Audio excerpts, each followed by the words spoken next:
Class 7 का chapter 4 देखेंगे। इसका नाम है एसिड, बेसिस एंड सॉल्ट। हम अपने दैनिक जीवन में बहुत सारे सब्सटेंसेस का यूज़ करते हैं, या तो वो खट्टे होते हैं या कड़वे होते हैं या बिल्कुल उदासीन होते हैं। तो हम एसिड देखेंगे। एसिड का वर्ड एसर लैटिन भाषा से लिया गया। इसका मतलब होता है सोर, मतलब ये खट्टे होते हैं। और बेसिक सॉल्ट में कड़वे होते हैं। कुछ एक इंडिकेटर होते हैं जो बेसिक और एसिड को पता लगाते हैं कि ये वह रंग चेंज करके ये एसिड या बेसिक का पता लगाते हैं। इसमें हल्दी नेचुरल इंडिकेटर है, लिटमस पेपर या चाइना रोज। कुछ एक एसिड में जैसे ये सब्सटेंसेस है, जैसे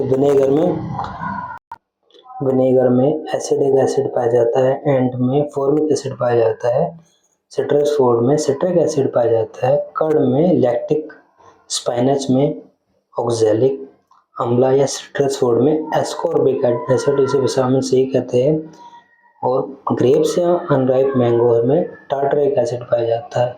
वहीं बेसिस का देखेंगे, किसमें बेसिस पाया जाता है। लाइम वाटर में कैल्शियम हाइड्रोक्साइड, विंडो क्लीनर में अमोनियम हाइड्रोक्साइड, सोप में सोडियम हाइड्रोक्साइड या potassium hydroxide, milk of magnesium में मैग्नीशियम हाइड्रोक्साइड। लिटमस पेपर के बारे में जानेंगे कि लिटमस पेपर कैसे होते हैं। ये नेचुरल डाई होता है। जैसे ये देखो, ये लिटमस है। ये लिटमस कहाँ से बना है? एल्गे और फंजाई से मिलकर बना हुआ है, जिससे ये पेपर निकलता है। ये रेड लिटमस पेपर और ये ब्लू लिटमस पेपर। ये क्या करते हैं?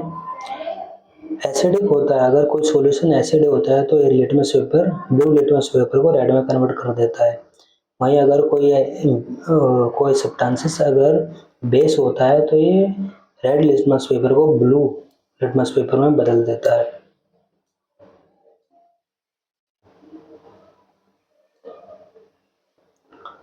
टर्मरिक एक तरीके का नेचुरल इंडिकेटर है। ये चाइना रोज का उदाहरण है। चाइना रोज जैसे एसिड को डार्क पिंक के अंदर कन्वर्ट कर देता है, वहीं बेस को ग्रीन कलर में कन्वर्ट कर देता है। एसिड रेन के बारे में जानेंगे कि जब एयर में ज़्यादा कार्बन डाइऑक्साइड, सल्फर डाइऑक्साइड या नाइट्रोजन ऑक्साइड ज़्यादा एक्सेस हो जाए और एयर को पोल्यूट कर दे, और ये जो सब्सटेंसेस है, ये सारे के सारे ये डिसॉल्व हो जाए रेन ड्रॉप्स में और नीचे आने लग जाए, तो ये एक तरीके का एसिड रेन करते हैं। ये डैमेज करते हैं बिल्डिंग को, हिस्टोरिकल मॉन्यूमेंट को, प्लांट को, एनिमल को। न्यूट्रलाइजेशन की प्रक्रिया देखेंगे, जिसे उदासीनीकरण कहते हैं। जैसे हम कुछ इंडिकेटर यूज करते हैं, जैसे फिनोल्फथलीन का उदाहरण है। जैसे कि ये एसिड, जैसे बेस क्या करता है? बेस हल्का सा ये क्या बोलते हैं, पिंक कलर में हो जाता है। और क्या, सॉरी मैं गलत बोल रहा हूँ। हाँ, बेस पिंक कलर में हो जाता है, वही एसिड जो होता है ये रंगीन कलरलेस हो जाता है। ये एक तरीके की फिनोल्फथलीन प्रक्रिया है। इसे न्यूट्रलाइजेशन, प्रोसेस ऑफ न्यूट्रलाइजेशन भी कहते हैं। जब हम देखते हैं कि एसिड सॉल्यूशन में बेस सॉल्यूशन मिलाया जाता है, तो ये दोनों आपस में एक दूसरे के नेचर को डिस्ट्रॉय कर देते हैं, जिससे ये इन दोनों की प्रॉपर्टीज या नेचर डिस्ट्रॉय हो जाते हैं। तो नाइदर ये एसिडिक होते हैं नॉर बेसिक होते हैं।